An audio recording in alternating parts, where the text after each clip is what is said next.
Como você reage quando você passa por situações de crítica, de abuso, de abandono, de fracasso, culpa?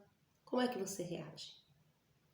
Essas questões, elas são importantes nós entendermos para trazer para o consciente a maneira que estamos nos comportando diante das dificuldades que enfrentamos aí na vida.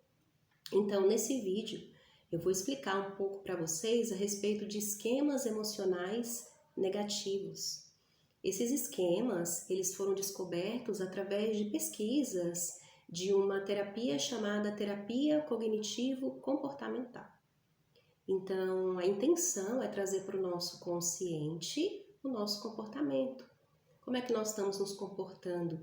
E a percepção disso é muito importante. O que a gente ganha quando a gente percebe? Como é que nós estamos reagindo diante das dificuldades? Bom, a gente só consegue mudar aquilo que sabemos que precisa ser mudado. Então, se a gente não tem consciência disso, se a gente não acha que está disfuncional, para que a gente vai mudar? Para que a gente vai corrigir algo que a gente acha que não está errado? Então, ou que não sabe que está errado. Então, é muito importante nós fazermos uma análise, uma reflexão do nosso comportamento, trazer à consciência isso, para que possamos ter uma vida mais leve, lidar melhor com os desafios, com as coisas ruins que nos acontecem, certo? Então, falando um pouquinho sobre esses esquemas emocionais negativos, na realidade, esses esquemas, eles são mecanismos de defesa que o nosso cérebro encontrou para passarmos por situações difíceis. Então, em outras palavras, esquemas, mecanismos de defesa, certo? E quando foi que nós criamos esses mecanismos de defesa e esses esquemas? Foi na infância, certo? Foi lá na infância. Quando as nossas necessidades básicas, emocionais, elas não são atendidas ali na infância, a criança ela vai criar esquemas para lidar com as situações. Isso é algo que se faz inconscientemente, certo? Quando eu explico isso para algumas pessoas que eu atendo, eles dizem assim, então é tudo culpa dos pais? Ultimamente a gente ouve muito em podcasts, lives, vídeos de terapeutas falando a respeito de como o papel que os pais desempenharam na nossa infância é importante para nós. E isso é verdade. Mas não queremos usar aqui a palavra culpa, né, gente? Muito pesado usarmos assim. Sabemos que os nossos pais, eles lidaram conosco com o melhor que eles tinham, conforme eles aprenderam. Então, talvez eles até achassem que fosse certo fazer daquela maneira e depois descobriram que não era, mas enfim, não estamos aqui para achar culpados. Só estamos aqui para entender mesmo por que nós reagimos de determinada maneira. E isso foi fundamentado sim na infância, porque nossa personalidade, ela é formada até os 7 anos de idade. Olha que interessante, nessa fase aí. Porque até os 7 anos de idade, nós já vamos ter como base como nós enxergamos o mundo, como nós enxergamos as pessoas e principalmente como nós enxergamos a nós mesmos. Até os 7 anos de idade. Então, será que isso significa que o que acontece depois não conta? Conta, claro que conta, mas conta menos. Porque o que acontece nessa fase da infância nos marca mais profundamente. Então, é lá na infância que nós vamos procurar as questões para que a gente tenha entendimentos importantes aí para corrigir nosso comportamento na vida adulta, tá certo? E teve até um amigo meu terapeuta, ele disse que quando conversa sobre isso, né, com as pessoas e uma paciente dele, adolescente, chegou para a mãe e disse, olha, eu falei lá com o meu terapeuta e ele falou que é tudo culpa sua.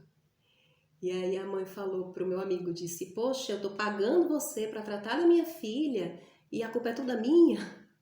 Então, não é bem assim, né, gente? Nós não queremos aqui agora colocar os nossos pais no tribunal e acusá-los e julgá-los como culpados, tá certo? Não é esse o objetivo. O objetivo é só a gente entender. Existe uma responsabilidade dos pais? Claro que existe. Mas todos eles tiveram as suas dificuldades e nós fomos criados por pais imperfeitos. Então não tem como essa criação ser perfeita. O relacionamento pai e filho é algo muito próximo. não tem como não magoar, não tem como existir dificuldades nesse relacionamento. E claro que depois com amor, com perdão, pode ser resolvido as coisas, mas é um relacionamento que realmente produz algumas questões que nos marcam muito profundamente, ok? Então vamos usar isso como base para a gente entender e não para culpar, tá certo? Então, por que esses comportamentos eles são criados, né? Esses mecanismos de defesa são criados na infância? Porque quando nós somos pequenos, nós nos deparamos com 3 crenças centrais, coisas que a gente acredita, tá? Então, as 3 crenças principais são as crenças de desamor, desvalor e desamparo. Eu vou dar um exemplo aqui para vocês entenderem. Então, o bebezinho tá lá chorando porque ele quer o leite. Ele tá com fome, ele quer o leite. Então, se a mãe dele vem e responde isso para ele, vem com a mamadeira, com o mamar dele rápido, ele teve aquela necessidade dele atendida muito rapidamente. Mas vamos supor que em outra ocasião a mãe estava tomando banho, estava fazendo alguma outra coisa e não foi naquele momento ali que ela deu essa atenção para essa criança. Então a criança, ela não vai entender. Ela não tem ali um emocional, um racional para entender o que estava acontecendo por trás daquela questão de por que a mãe não deu aquele mamar para ele ali naquela hora. É diferente de um adulto que já entende, né, já raciocina ali. A criança não. Então, olha que interessante, né? São pequenas coisas. Por isso que nós não podemos culpar os nossos pais, né? Porque pequenas coisas elas podem nos marcar de uma maneira mais profunda. Eu estou dando um exemplo só aqui para vocês entenderem que quando nós falamos dessas crenças centrais, elas não são necessariamente vindas de um trauma grandioso que a criança sofre. Às vezes a criança ela não sofreu um trauma grandioso, como um abuso, um espancamento, vamos dizer assim. Mas coisas normais do dia a dia, dependendo da maneira como aquela criança estava para receber, interfere. Outra coisa que interfere bastante é como que está a frequência daquela casa, né, que tem aquele bebezinho ali. Então, será que as coisas estão tranquilas? Será que estão mais agitadas? Como é que está ali? Então, tudo influencia em como esse bebê ele vai receber as dificuldadezinhas dele. São pequenas as dificuldades dele, mas para ele é enorme. Ele está com fome, chorou, não foi atendido logo? Ou ele está chorando com alguma dor, alguma coisa, o pai e a mãe não conseguem identificar de pronto, porque é bebezinho, não fala. Então, a maneira como ele vai lidando com essas dificuldades dele, vai fundamentando essas crenças aí, tá certo? Desamor, desvalor e desamparo. E aí, à medida que esse bebezinho cresce, que essa criança cresce, ela pode ter ali reforços dessas crenças. Então, por exemplo, eu vou citar aqui um exemplo também para vocês. Eu atendo pessoas que têm sentimento de abandono com relação aos pais, que não foram abandonados pelos pais, foram criados pelos pais, mas tem a memória do primeiro dia de aula, por exemplo. Então, né, creche, o pai e a mãe foi embora dali, né? Dependendo de como essa criança tá, isso foi uma coisa que marcou para ela. Já para outras crianças é super tranquilo. Vai para a creche, brinca com os coleguinhas, dá risada, né? Tem mãe que fala, meu Deus, nem chorou. É muito relativo, tá, gente? Por isso que a gente não quer falar aqui de culpa. Porém, esses mecanismos, esses esquemas, eles são formados aí durante essa fase, que é a fase da infância, até aí os 7 anos de idade, certo? E esses esquemas que são fundamentados dentro dessas 3 crenças de desamor, desvalor e desamparo, eles moldam o comportamento. E esse comportamento ele se prolonga até a vida adulta.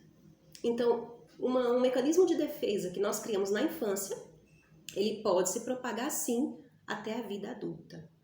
Então, eu quero que vocês façam uma análise, comece a perceber como é que vocês reagem diante de uma situação difícil. Como é que vocês se comportam? Começa aí a observar. Por exemplo, você começou a perceber que está ficando triste. O que aconteceu? Está ficando agitado, né? O que aconteceu? O que você estava pensando? Qual a situação que estava se passando ali na sua vida? Porque a gente só vai mudar o nosso comportamento quando a gente percebe ele. Quando surge uma situação assim, difícil, o cérebro, ele manda uma mensagem para as nossas memórias. E aí ele vai procurar situações parecidas da nossa vida, em que aconteceu situações difíceis e como nós reagimos. E aí ele repete o padrão para economizar energia. Ele não vai criar um novo caminho para a gente resolver aquele problema. Ele vai procurar em situações passadas como foi que nós resolvemos esses problemas. E aí ele vai mandar uma mensagem do que falar, do que fazer. Então, por isso que é importante, se observa, porque é um padrão e já foi fundamentado aí desde que éramos crianças. A partir desses esquemas que nós fundamentamos na infância, nós temos aí estilos de enfrentamento. Então, dependendo, sendo desamor, desvalor ou desamparo, temos essa crença, sou desamparado, não sou amado, não sou valorizado, crença. Aí eu desenvolvo uma maneira de enfrentar as questões, como não amado, como não valorizado, entendeu? Então, esses estilos de enfrentamento é que vão dizer aí como estamos nos comportando. Então, para esse vídeo não ficar muito longo, eu vou fazer o seguinte, eu vou gravar ele em duas partes, tá? Então, nessa parte aqui, nós falamos dos esquemas emocionais negativos, que são aí mecanismos de defesa que nós desenvolvemos na infância, ok? Mecanismos. E no próximo vídeo, eu vou falar um pouquinho para vocês, então, quais são esses estilos de enfrentamento.